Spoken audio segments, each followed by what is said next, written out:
Hi, I'm Ari Mäkiranta. I'm from Koha Suomi Ltd. So we are a company that serves public libraries in Finland. We have about 100 municipalities that use Koha here in Finland. And now we have Nick Clemens, who's going to talk about tips how to get code through community review. So welcome. Thank you.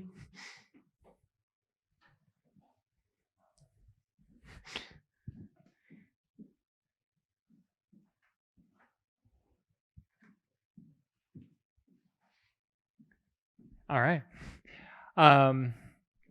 Welcome, everybody. So I called my talk "Attractive Code Hunks" because of a joke that I made one day when we were rebasing something, and we tried to apply it to one of our sites, and one of the code hunks applied and one of them didn't. And I said, well, that's because it's me and Kyle. I'm the code hunk that applied. He's the code hunk that didn't apply. If you don't like that joke, I'm sorry. It's going to be a lot like that. So who am I and who aren't I? I'm Nick Clemens. I have been a developer at ByWater Solutions for about 7 years now. I've been a Koha community member for 9 years. I've been a former release manager. I am a QA team member. My official title at ByWater is Sonic Screwdriver, which means, much like Doctor Who, if you wave me at a problem, I'll make a lot of noise and something might happen. Just a note here too. I've been a release manager. I've been working here for 9 years. So for anyone out there with imposter syndrome, they haven't figured me out yet. You can get away with it for a long time. Although this is a Perl conference, and I've been talking to Perl developers who've been doing it for 30 years, so all of my imposter syndrome is back. So if I'm a little nervous, apologies. I developed this talk, or at least we came up with the idea together with Kyle Hall, who is our lead developer at ByWater. He's also been a release manager, a QA team member, and we call him the loose cannon. And that's kind of what inspired our talk, is that Kyle will, you give him an idea, he will go and make code that does it. It's not necessarily always the feature you wanted, but he's going to give you a feature. So let's talk about it. The first step that we've really come across here is planning. When I started at ByWater, we didn't do a lot of planning before we did developments. What happened was an idea would come in from one of our partner libraries. They would say, hey, we want this feature. And Kyle and I would sit down and we would go, okay, we can do it this way, we can do it this way, and we'll charge this much. We never asked, should we do it? Or is it useful or is it helpful? So that's kind of what we want to talk about. The first tip we have is consider the feature.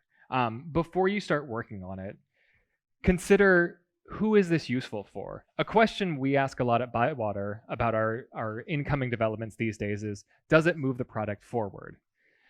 Which is really like, it's a hard question to answer because it's a way to frame the conversation of thinking about, does this make a positive impact for our users?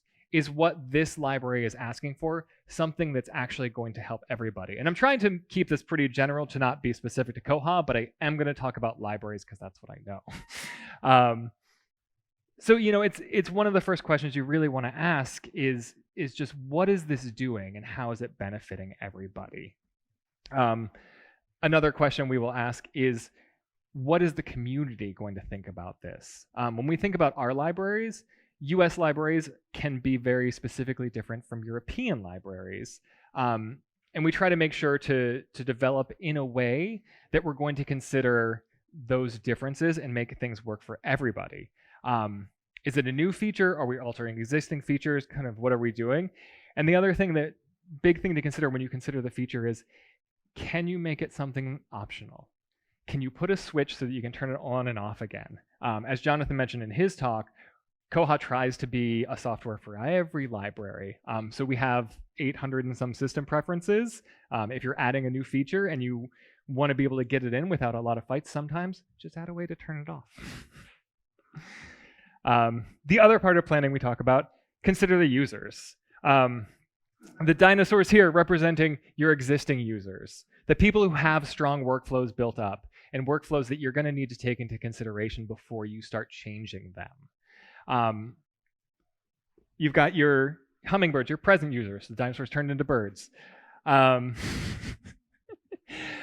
the current users, you kind of want to think about some of these are your new users, the incoming users. When a library migrates into Koha, a lot of times they say, well, our old software did this. Can you make Koha do this? And sometimes before you start to think, yes, we can make Koha do this, you need to think, well, does Koha already do this? And do we just do it in a different way? And is this really a workflow issue?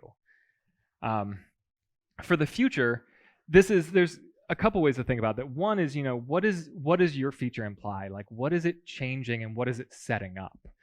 If you develop this feature, is it going to lead to another feature? Is it going to immediately cause a request for something else? And sometimes when we see that, we say, okay, let's actually develop that second feature. Instead of sticking here with what the user is directly asking for, let's give them the bigger question that's implied here. And the other thing to consider when you're considering the future is your idea might work, but is it going to scale? Think about when you have libraries getting bigger or more users using this feature, is it still going to work as intended? So these are just some things to think about. The next step, and I tried to conceptualize this in a way that doesn't completely match the community model, but presenting. Once you've come up with your idea, once you've got your plan, now you need to tell people that you've got a plan. In Koha, we do that by putting the bug on Bugzilla. That's generally the first place that we announce things. We do RFCs. That's less common these days. I'm looking at Koha people. So usually the first thing that you do is put your code out on Bugzilla. You need to tell the people what you're going to do. The first thing you want to do when you do that is really gather your stakeholders. Now, usually what this means, you're going to want to get the people who requested the feature. You want them on the bug because you want them there to be able to comment and help you out. But in addition to CCing all the people that are your friends and the ones you want, it's a good time to actually CC the people who may not like this feature. If you know that your feature is going to change something that a lot of people are interested in or change the way things work, you really want those people involved. And you want them involved early. You're going to be a lot more successful at, getting something accepted by the community if you hear the opinions first. And we've made this mistake of trying to just sneak things through and get them in real quickly. But that's how your bugs end up in discussion. And nobody likes the in discussion phase. So just make sure that when you're considering this feature, get everyone involved as early as you can. The other thing about this, try to be unique. That's the only consideration of Snowflake that I'm using here is being unique. And what I mean by that is you don't want to end up in a feature fight with somebody else. A lot of times you'll start developing something and someone else will too. You want to make sure that you've kind of done your research in the community, looked around, checked the splitters, our Koha tool for seeing what patches are modifying a specific Koha file. And you want to do that. Another thing to consider is the name of your feature. Sometimes different user groups have different conceptions for the same word.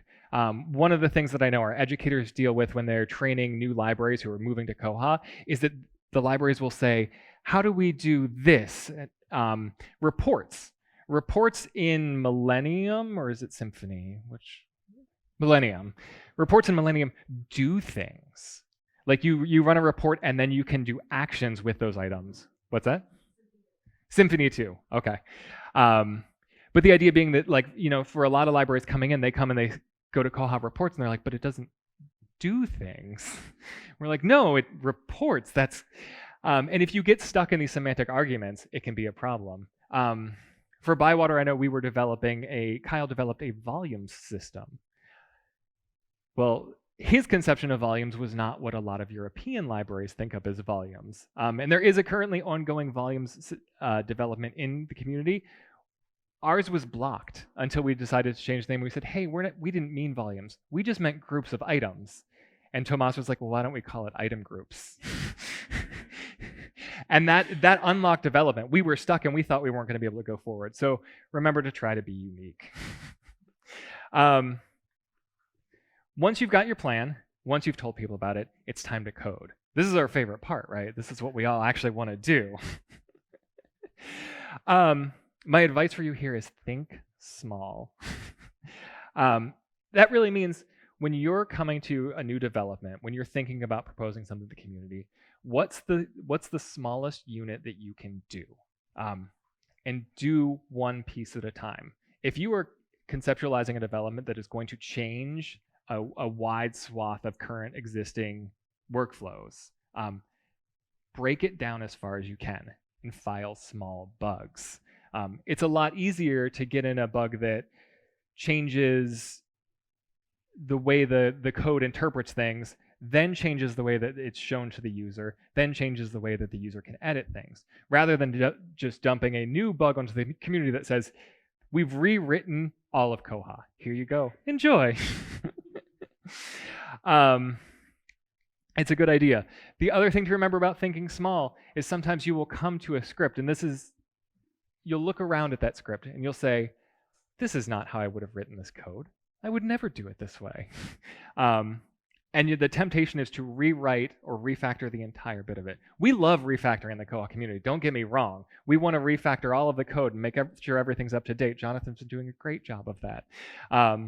But we don't necessarily want to refactor all the code while you're changing it. It's a lot harder to get the community to look at something that doesn't just do what it says, but rewrites a lot of the underlying stuff. The other thing is, keep it simple, sirs or madams. I didn't want to say stupid, and I went for sirs, and then I realized that it was a gender problem there, so I'm sorry, everybody. I tried. But really, when I say this, what I mean is, don't write your code in a way that is hard to understand. A lot of times, especially in Perl, there's ways to do things that aren't necessarily apparent to someone else who might be reading your code. There are tricks that you can do that are going to make things better. A lot of times, too, there's ways to write things that are going to be shorter, but they're not going to make as much sense. If you ever write code and you think, that was really clever what I did there, maybe take a step back and think, okay, that was clever, but am I going to remember how clever I was 6 months from now? And think about writing it in a little bit simpler way. Don't be afraid to put comments in your code. A lot of us have the tendency to start to write comments and then say, well, it's obvious. Like, I don't need this code here because it's obvious what I meant to do. Maybe not. I know personally, code that I've written 6 months ago, I didn't write that code. Some other guy did. Past Kid Clamp, he wrote that. And I don't like that guy. He was bad at coding. The other thing is, just remember that it's a global community. Other people are going to be looking at the software. Jokes are really helpful. We all love jokes. They don't always land across languages. So if you get a little too clever in your code or in your comments on the bugs, just remember that people might not be following you, and we want to make sure that communication is clear.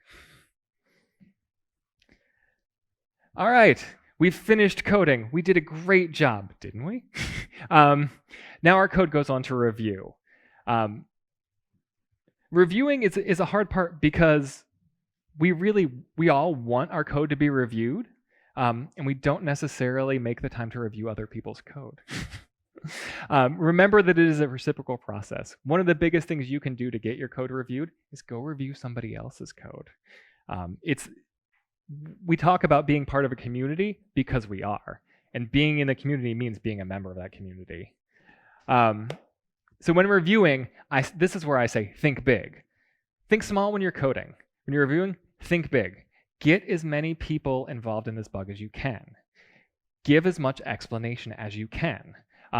When you write your test plan for a bug, you need to not just say the steps that you've changed or what you're doing. You want to walk people through how to use your feature. Sometimes just writing the test plan itself is enough for someone to come along and say, this is too many steps. We can't, this workflow won't work for a library that has to do this 10,000 times a day. You need to make your workflow shorter. is a good way. It also, when we're talking about review, the goal, even though I'm presenting this to you as a way to get your code into the community, the goal isn't just to get your code into the community. The goal is to do it right. The goal is to develop your feature in the best way possible. So remember that when you get comments from the QA team, when people ask you why you did things this way or they suggest a new way of doing things, listen to them. Because the idea isn't, I did this and I want to get my code in. It's, we want to make the software the best that we can. We want to do this the right way. So you really want as many people involved. Embrace your feedback. I kind of already touched upon this point, but it is a really good idea, is just listen to what you're hearing. If you write a test plan and somebody comes and they say, I don't understand this test plan, don't necessarily assume that the problem was with them. Maybe it's you. Maybe you didn't write a test plan that everyone understands. Also, by the way, for any Koha developers out here, if I'm looking at you when I say things, that doesn't mean that I'm accusing you of them. I just know you, so I like to look at you. Now, if I stop and then I'm talking about you. Remember here, follow the golden rule. Treat people like you would like to be treated. If people give you feedback, embrace it so that when you give them feedback later, they're more likely to accept it. Your code has been reviewed. Now it's time to go back and code again. But we love coding, right? So we don't mind this step. This is a good idea. Be willing to go back and do your code again. And then it gets reviewed again. And we follow the same steps. And again. And again. Whew. All right. We made it. Success. Our code has gotten pushed to master. The RM has agreed that he likes it. We're really excited. What happens next? Remember to follow through on things. A lot of times during development of a bug, someone will say, hey, wouldn't it be cool if you also did this? What if we had feature X on top of this? And you'll say, that is a good idea. I'll follow a bug. And then do you know what you do? You don't file that bug. You don't write that code. You promise to get it through review, and we don't follow up. Make sure you do follow through. It's a big part of the community, making sure that you've followed through on the promises that you made, and that you follow through with the users. That after the code gets in, you go to the user and you make sure that everything is working the way they want. Otherwise, they get a feature that's halfway to where they wanted, and they're not going to be happy with it. The last thing is to give back. I think the New Zealand people have a word for giving back to the Koha. Remember that the community means nothing without you. It's also harder to say. Community. You need the you in there. This is where you remember too, when you submit your code to the community, the thing I always do is I submit my code and then I start watching my email. I'm like, did somebody sign it off? Did somebody review it? Has anyone looked at my code? Where's my code? I want my code to go forward. When you feel that way, go look at somebody else's code, because that's probably what they're doing, is waiting for you to review it. I repeat that point a lot, but it's really not a bad idea. The other thing that I suggest, just be friendly. I honestly think a lot of where I've gotten in Koha and things that I've gotten done are because people don't want to make me sad. And that's okay. My code is decent. That's fine. But working with people is a great way to move things forward. That's it.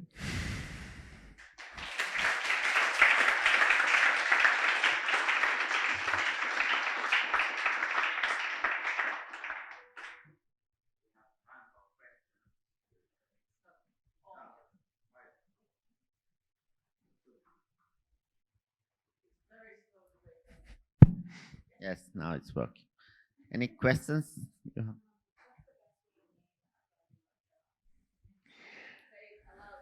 What's the best way to name the bug in Bugzilla? I gave a presentation about that once upon a time. The best way to name a bug is, there's a couple things I would say there. One is consider how the user is going to look for it.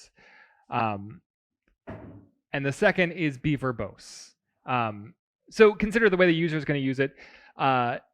If you're trying to get something out there that needs librarian feedback, give your bug a title that librarians understand. Don't title it something obscure. Don't reference the code files that you're touching. Like a lot of times we'll do that. We'll like change this in member.pl. That means nothing to librarians. Tell them, on the patron edit screen, we're going to change this feature. And never be afraid to be verbose. We say that we should keep our titles short, but if you've ever looked at our system preferences tend to be every word about what thing we're doing. And that's because it makes it clear. And that's just the idea there. But also, no matter what you name your bug, in 3 weeks, you're not going to remember what you called it when you go searching for it.